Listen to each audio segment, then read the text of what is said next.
안녕하세요. 열린사고 따뜻한 마음 이승재 목사입니다. 오늘은 일상의 중요성이라는 주제를 가지고 여러분에게 나아갈까 합니다. 20여 년 전에 선교사로 나갈 때 선교계를 뜨겁게 달궜던 질문이 있었습니다. 선교가 중요한 것일까? 아니면 예배가 중요한 것일까? 둘 다 중요한데 무엇이 더 중요할까? 이런 주제를 갖고 갑론을박을 했었습니다. 여러분은 어떻게 생각하세요? 교회는 잃어버린 영혼을 전도하는 것 아니면 예배 드리는 것이 중요할까요? 목사님이 이렇게 한마디로 정해 주셨습니다. Mission exists because worship doesn't. 직역하자면 그곳에 예배가 없기 때문에 선교는 존재한다. 선교는 예배를 증거하기 위해서, 그곳 사람들이 듣고서 예배를 하기 위해서 예배가 무엇인지를 알려주는 통로라는 것이요. 이게 따져보자면 예배가 더 중요하다. 물론 여기서 예배라는 것은 우리가 주일날 모여서 묵도하고 축도를 마치는 그런 예배가라기보다는 일상의 삶을 드린 예배가 선교보다 중요하다고 이제 결론 내려준 거죠. 여러분에게 똑같은 질문 한번 하겠습니다. 우리 삶 속에 예배가 우선일까? 아니면 일상의 삶이 우선일까? 이런 질문입니다. 결론부터 말씀드리면 이건 분리될 수 없는 문제죠. 구약 성경을 쭉 읽다가 종교개혁을 요시야 왕 이야기를 읽게 됩니다. 여러분, 요시야 왕은 북이스라엘 멸망한 다음에 남유다에 남았던 왕인데, 이 아버지나 할아버지가 굉장히 악한 왕이었어요. 하나님을 따르지 않았던 왕이었는데 어떻게 하나님 말씀을 듣고서 하나님께 돌아갔던 정말 최고의 왕이었어요. 열왕기 23장 25절에 보면 요시야와 같이 마음을 다하여 뜻을 다하며 힘을 다하여 모세의 모든 율법을 따라 여호와께로 돌이킨 왕은 요시야 전에도 없었고 후에도 그와 같은 자가 없었더라라고 얘기하고 있습니다. 최고의 천사죠. 종교개혁을 완벽하게 이루었던 사람입니다. 근데 동시대 때 살았던 선지자가 있었습니다. 예레미야 선지자입니다. 사람들의 성전이 수리되고 이제는 제의적인 준비가 다 돼서 제사 드리러 막 줄 서서 가고 있는데, 예레미야라는 하나님의 선지자가 성전 앞에 서서 이렇게 얘기합니다. 이것이 여호와의 성전이다. 이것이 여호와의 성전이다.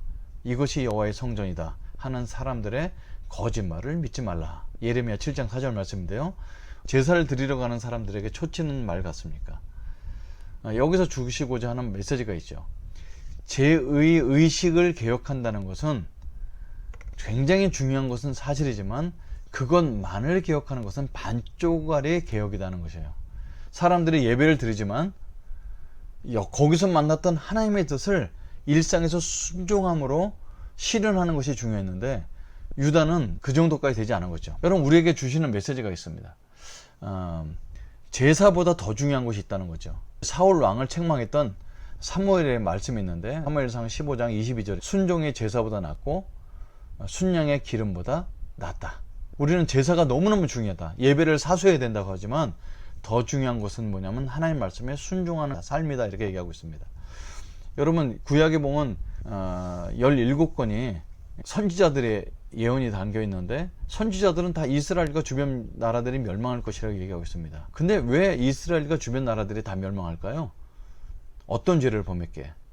여러 가지 동성애도 있었고 돈에 대한 물질 사상도 있고 우상 숭배도 있었지만 하나님은 딱 한 가지를 갖고 집요하게 늘어지십니다. 너희들이 공의와 정의를 실현하지 않기 때문에 멸망할 것이다, 이렇게 얘기합니다. 여러분, 공의와 정의에 대해서는 우리가 다음 시간에 다루도록 하고요. 이 공정하고 정의로운 세상을 만들지 않기 때문이다 얘기하는데, 너희들 제사 그만 드려라, 내 땅만은 더럽게 밟힐 뿐이다 하고 말라게 얘기합니다. 이 공의와 정의를 어디서 실현할까요?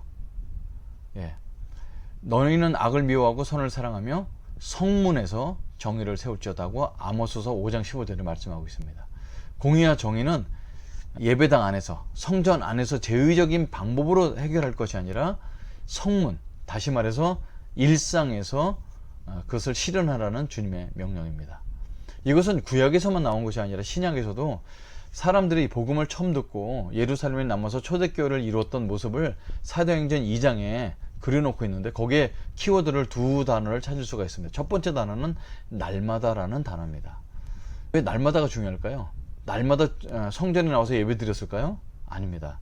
그 날마다라는 의미는 매일 모였다는 뜻이라기보다 예전에는 거룩한 날, 그 특정한 날이 중요한 것이 아니라 날마다 일상이 중요했다는 것을 얘기해 주고 있습니다.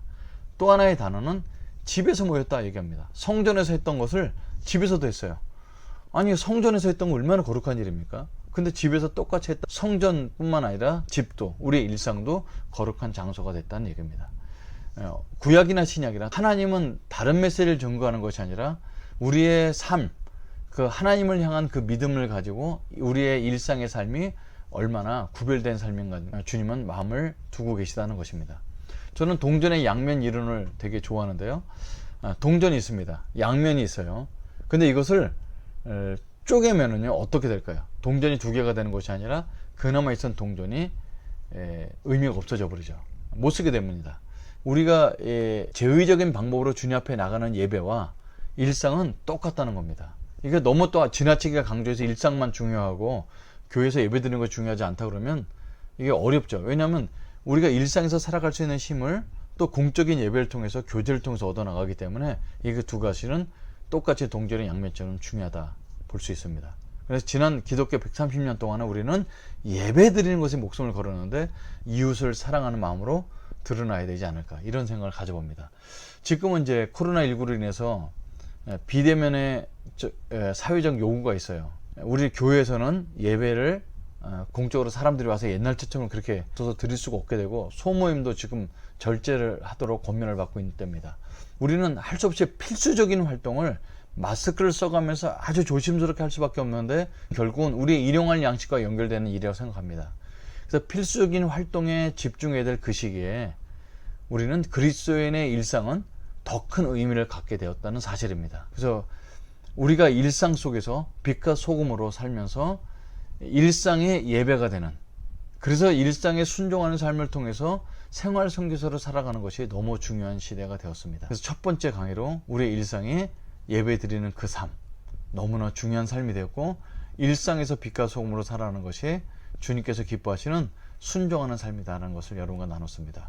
지금 여러분이 어떤 형편에 있던 그 자리가 바로 예배의 자리, 생활 선교사의 자리인 줄 믿으시기 바랍니다. 다음 시간에 또 만나겠습니다. 감사합니다. 샬롬.